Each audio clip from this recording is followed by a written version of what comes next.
Hello दोस्तों, मेरा नाम है अश्विनी कुमार राठौर और आप देख रहे हैं आपका प्यारा चैनल एक यार क्लासेस। हम कर रहे हैं क्लास 11 का चैप्टर 5 लॉस ऑफ मोशन। ये हमारा पार्ट 3 है। इससे पहले के पार्ट आप प्ले लिस्ट पर जाकर देख सकते हैं। आज का जो टॉपिक है, आज का टॉपिक है हमारा common force in mechanics. Common force in mechanics, ठीक है, मैकेनिक्स, ठीक है, ओके। तो पहले हम लेते हैं कॉन्टैक्ट फोर्स। क्या लेते हैं? Contact force.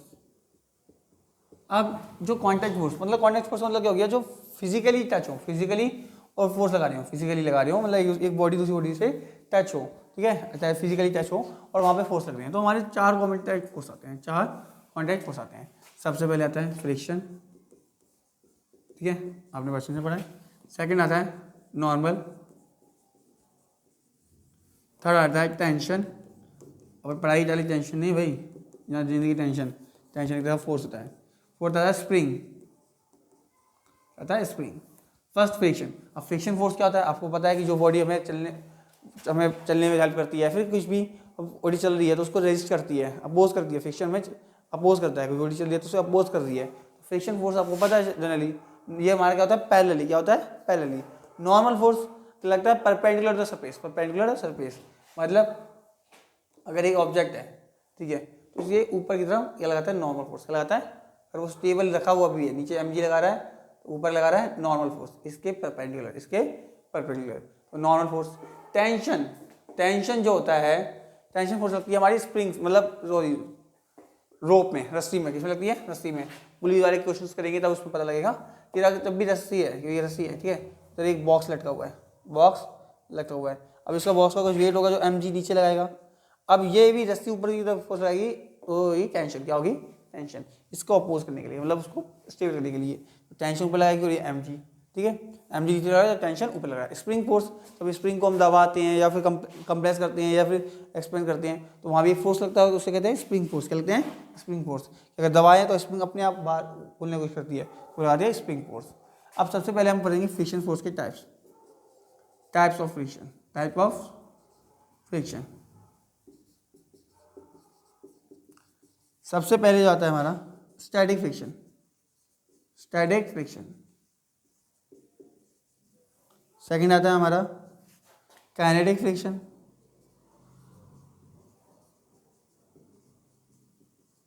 थर्ड आता है हमारा रोलिंग फ्रिक्शन, रोलिंग फ्रिक्शन। अब स्टैटिक फ्रिक्शन क्या होता है? स्टैटिक फ्रिक्शन क्या होता है? अब देखो मैं बताता हूँ कि जैसे कि एक कार है, ठीक है, और उस कार को हिलाने के लिए हमें 1000 न्यूटन का फोर्स लगाना है, 1000 न्यूटन का फोर्स लगाना है। अब भाई बुला लिए 4-5 बंदे और उन्होंने फोर्स लगाया, फोर्स लग रहा है 800 न्यूटन का, तो वो कार हिल नहीं पाएगी, 800 न्यूटन का फोर्स। अब जब स्टैटिक फ्रिक्शन लगता है, जब फोर्स अप्लाई करते हैं तभी स्टैटिक फ्रिक्शन लगेगा, तब वो बॉडी रेस्ट पे है तो कोई फ्रिक्शन नहीं लग रहा, कोई स्टैटिक फ्रिक्शन नहीं लग रहा। जब हमने 800 न्यूटन का फोर्स लगाया तो बॉडी जो कार है वो लगाएगी स्टैटिक फ्रिक्शन। क्या लगाएगी? Static friction. मूव वो 1000 न्यूटन तक हो पाएगी तो 800 न्यूटन का वो स्टैटिक फ्रिक्शन लगेगी और मूव नहीं होगी, तो ये हमारा स्टैटिक फ्रिक्शन। अब आता है limiting value of static friction, जिसे हम लिमिटिंग फ्रिक्शन भी कहते हैं। लिमिटिंग वैल्यू मतलब कहाँ तक? मैंने कहा 1000 न्यूटन पर हिलेगी, अगर मैंने 900 1000 न्यूटन लगा दिया, पूरा 1000 का न्यूटन लगा दिया, अब 1000 न्यूटन उस पर हिलने की जस्ट, ठीक है, तो वहाँ limiting value of static friction, limiting value of static friction, जिसे हम लिखते हैं Fx मैक्स में लिखते हैं, ठीक है, limiting value of friction, limiting value of friction, ठीक है, लिमिटिंग फ्रिक्शन भी कहते हैं। अब 1000 न्यूटन से ज़्यादा फोर्स लगा दिया मैंने, क्या लगा दिया? 1100-1200 न्यूटन फोर्स लगा दिया। अब यहाँ पे काइनेटिक फ्रिक्शन कम हो जाएगा, यहाँ पे आ जाएगा काइनेटिक फ्रिक्शन। मोशन करेगी, मोशन, काइनेटिक फ्रिक्शन क्या आ गया? काइनेटिक फ्रिक्शन, जहाँ पे वो बॉडी हिल गई मतलब मूव करने लगी है। तो देखो ये याद रखना, जो हमारा इस तरह का ग्राफ होता है, ये स्टैटिक फ्रिक्शन ऐसे रहा, उसका लिमिटिंग एक मैक्सिमम गई, फिर काइनेटिक फ्रिक्शन कॉन्स्टेंट से, तो ये स्टैटिक रहता है Fx लिमिटिंग, ठीक है, जो Fx मैक्स कहते हैं जिसे, फिर आता है काइनेटिक फ्रिक्शन। क्या आता है? काइनेटिक फ्रिक्शन, ठीक है। तो हमारे 3 तरह के फ्रिक्शन आपको बदल गया, तो इस टाइप्स में स्टैटिक, काइनेटिक। अब रोलिंग की बात करेंगे, पहले रोलिंग की बात करेंगे, पहले कुछ और चीज़ें पढ़नी है इसके बारे में, एक मिनट। अब पहले स्टैटिक फ्रिक्शन क्या आता है? Static friction. अब स्टैटिक फ्रिक्शन हो रहा है, अब जो स्टैटिक फ्रिक्शन होता है वो किसके, इसको दिखाते हैं Fs, किसे दिखाते हैं? Fs। ये किसके प्रोपोर्शनल होता है?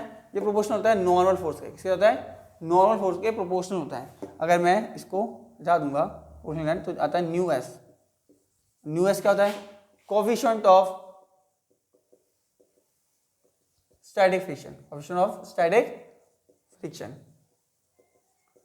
ऐसे ही एफ के काइनेटिक फ्रिक्शन प्रोपोर्शनल, ये भी नॉर्मल फोर्स का होता है। किसके होता है?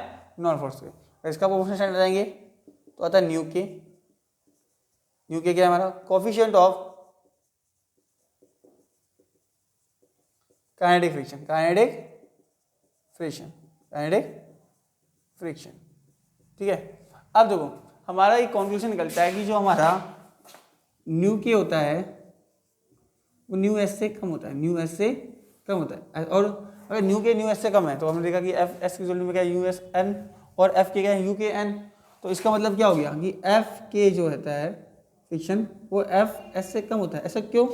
तो काइनेटिक क्या कर रहा है? मोशन में बनाए रखने की कोशिश कर रहा है, और स्टैटिक क्या कर रहा है? रेस्ट से मोशन में ला रहा है। कोई चीज़ अगर हिली नहीं है उसको हिलाने में जो हो रहा है वो ज़्यादा मुश्किल होगी। भाई तुम पढ़ते नहीं हो, उसको पढ़ाने के लिए पहले पढ़ाने की हेल्प कर देगी, तुम पढ़ो भाई, तो उसमें ज़्यादा कोई फोर्स लगेगा, ज़्यादा फ्रिक्शन फोर्स लगेगा भाई। और तुम पढ़ ही रहे हो, बस तुम्हें थोड़ा और अच्छा इंप्रूवमेंट करना है तो कम लगेगा। तो काइनेटिक फ्रिक्शन कम, स्टैटिक फ्रिक्शन हमारा ज़्यादा। तो ये हमारा याद रखना कि एफ के जो होता है हमारा कम होता है स्टैटिक फ्रिक्शन से। ठीक है, अब एक और चीज़, पहला केस लेते हैं हम। ठीक है, केस 1। ठीक है, जब अप्लाइड फोर्स अप्लाइड कर रहे हैं हमारा ज़्यादा है काइनेटिक फ्रिक्शन से, अप्लाइड फोर्स ज़्यादा है काइनेटिक फ्रिक्शन से। अप्लाइड फोर्स को कैपिटल एफ से दिखाते हैं, एफ के से ज़्यादा है, तो एफ माइनस एफ के इक्वल टू होगा एम ए। ठीक है, एफ माइनस एफ के इक्वल टू में एफ एम ए। ठीक है, ये कैपिटल है। केस सेकंड, जब एफ और एफ के बराबर होगा, एफ और एफ के बराबर होगा, तो एफ माइनस एफ के करेंगे 0। तो बच्चे क्या बोल रहे थे कि जो बॉडी है वो चल ही नहीं रही है।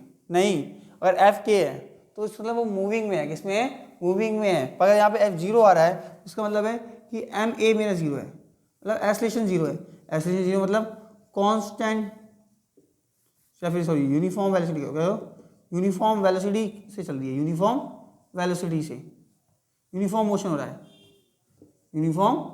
यूनिफॉर्म वेलोसिटी चल रही है। थर्ड केस क्या आता है?